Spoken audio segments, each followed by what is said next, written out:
উনি আপনারা জানেন যে বাংলাদেশের একজন উনি মহামান্য হাইকোর্ট আপিল ডিভিশনের জাস্টিস ছিলেন এবং উনি মুক্তিযুদ্ধের পক্ষে ছিলেন এবং সবসময় সংগ্রাম এবং মুক্তিযুদ্ধের পক্ষে উনি সবসময় কথা বলে গিয়েছেন।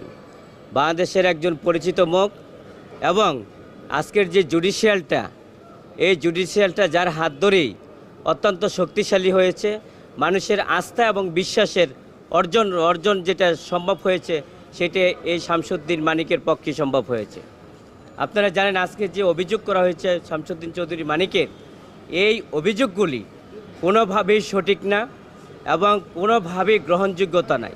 কারণ একজন মহামান্য আপিল ডিভিশনের বিচারপতি উনি ক্রমেই কোনো 302-এর মামলায় বা 34-এর মামলায় সম্পৃক্ত হতে পারেন না। আমরা বিজ্ঞ আদালতে বলেছেন যে শামসুদ্দিন চৌধুরী মানিক উনি জাস্টিস ছিলেন এবং এদেশের মানুষকে ন্যায় বিচারের জন্য বাংলাদেশের বহু আলোচিত যে জাজমেন্টগুলি এই শামসুদ্দিন চৌধুরীর হাত ধরেই এসেছে। স্বাধীনতার সপক্ষে এবং স্বাধীনতার মুক্তির জন্য উনি যতগুলি জাজমেন্ট হয়েছে সব ওনার আমলে এবং ওনার সময়ে সেটা হয়েছে। বাংলাদেশের ইতিহাসে এবং বাংলাদেশের স্বর্ণাক্ষরে যার নাম লেখা থাকবে সেটা শামসুদ্দিন চৌধুরী মানিক। আমরা বলেছি ওনার বিরুদ্ধে যে অভিযোগ হয়েছে অভিযোগগুলি সম্পূর্ণ ব্যক্তিহীন, উদ্দেশ্য প্রণোদিত।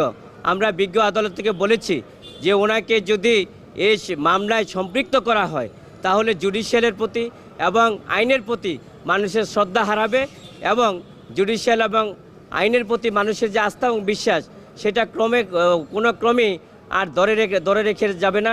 আমরা বিজ্ঞ আদালতে বলেছি যে শামসুদ্দিন চৌধুরী মানিক অত্যন্ত আলোচিত ব্যক্তি এবং কলামিস্ট এবং বিভিন্ন পত্রপত্রিকা মিডিয়ার মাধ্যমেও উনি সারা বাংলাদেশে একটা মুক্তিযুদ্ধের সপক্ষে শক্তি হিসাবে অর্জন করেছে। ওনার বিরুদ্ধে অভিযোগ হচ্ছে উনি আওয়ামীপন্থী একজন বিচারপতি ছিলেন এবং বুদ্ধিজীবী ছিলেন।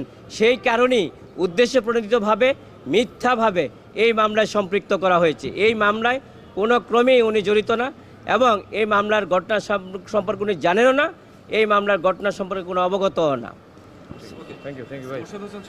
আজকে এখানে আমাদের আসামি যে আপনার জনাব সালমান এফ রহমান এবং জনাব আনিসুল হক সাহেবদের আদালতে উপস্থিত করা হয়েছে।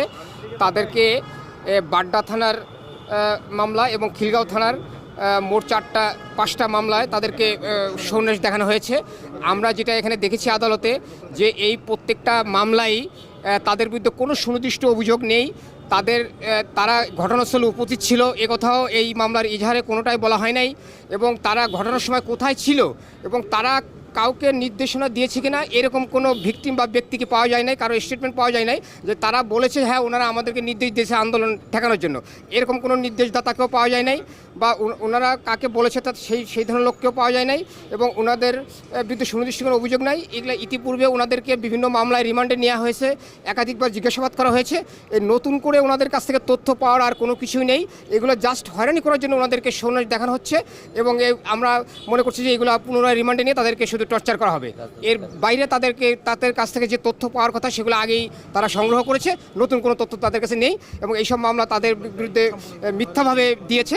এইসব মামলার সঙ্গে তারা কোনো ক্রমে জড়িত না এবং তারা এই সমস্ত মামলা সম্পূর্ণ নির্দোষ আর কি। এটা তারা হয়রানির শিকার হয়েছে মাত্র। এই শামসুদ্দিন চৌধুরী মানিক আমাদের যে প্রাক্তন জাস্টিস সাহেব, উনি আজকে ওনাকে বাড্ডা থানার মামলা নম্বর 7-8-24, বাড্ডা থানার মামলা নম্বর 11-9-24, বাড্ডা থানার মামলা নম্বর 4-8-24, বাড্ডা থানার মামলা নম্বর 6-8-24, বাড্ডা থানার মামলা নম্বর 11-9-24, বাড্ডা থানার মামলা নম্বর হচ্ছে 3-8-24, বাড্ডা থানার মামলা নম্বর 47-7-24, বাড্ডা থানার মামলা নম্বর 4-8-24 এবং বাড্ডা থানার মামলা নম্বর হচ্ছে 1-9-24-এ শামসুদ্দিন চৌধুরী মানিককে সন্ন্যাস দেখানো হয় এবং অপর মামলা যেমন বাড্ডা থানার মামলা হচ্ছে 11-9-24-এ আব্দুল্লাহ আল মামুন, জুনায়েদ হোসেন পলক, সালমান এফ রহমান এবং আনিসুল হককে সন্ন্যাস দেখানো হয় এবং খিলগাঁও থানার মামলা নম্বর হচ্ছে 7-8-24-এ সালমান এফ রহমান সাহেবকে সন্ন্যাস দেখানো হয় এবং দেখা যাচ্ছে যে বাড্ডা থানার আরেকটা মামলা 3-8-24-এ আব্দুল্লাহ আল মামুন, সালমান এফ রহমান, আনিসুল হক এবং শামসুদ্দিন চৌধুরী মানিক ওনাকে সন্ন্যাস দেখানো হয়। এগুলো সবই 302-34-এর মামলা এবং লালবাগ থানার মামলা নম্বর 7-8-24-এ 19 নম্বর আসামি শামসুদ্দিন চৌধুরী মানিক। এছাড়া আরও রয়েছেন আপনার যেরকম বাড্ডা থানার মামলা নম্বর হচ্ছে 47-7-24-এ সালমান এফ রহমান সাহেব, তারপরে পলক, আনিসুল হক এবং দেখা যাচ্ছে যে সালমান এফ রহমান সাহেব, ওনাদেরকে সন্ন্যাস দেখানো হয়। সব মিলে মোট হচ্ছে প্রায় 10 থেকে 12টা মামলাতে তাদেরকে সন্ন্যাস দেখানো হয়েছে। জি।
তিন নম্বরে 2 নম্বর কালারা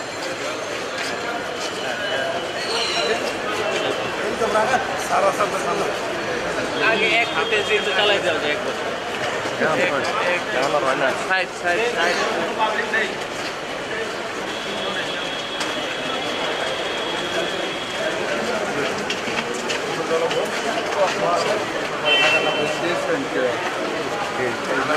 ভাই পিছনেও পিছনেও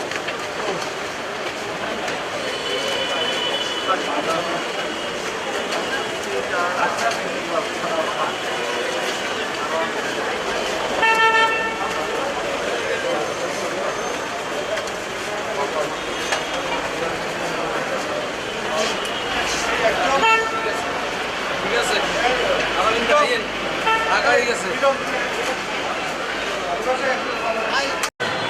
ডিউরেশন আর ডিউরেশন কতক্ষণ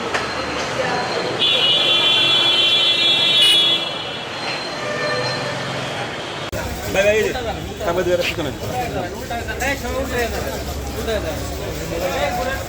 সব উঠে এই আবার ডিএবে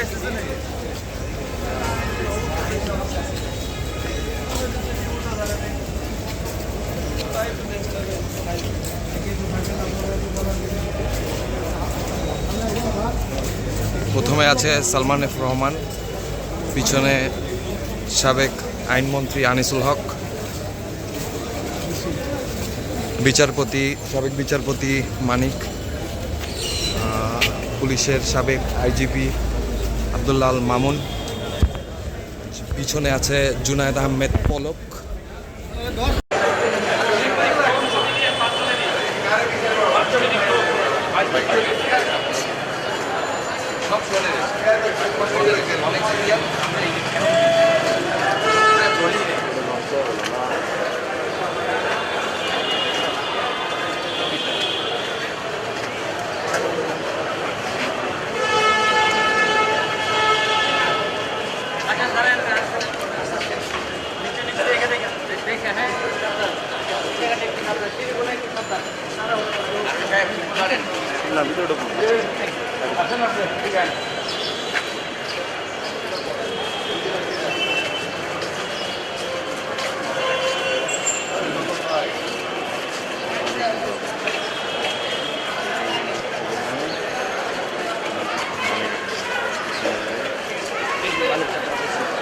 ভাই সাইডে একটু সাইডে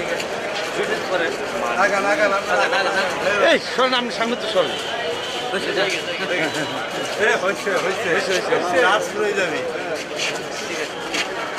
থ্যাংক ইউ ভাই। আর গেলাম না, রান আর গেলাম না। এই জায়গা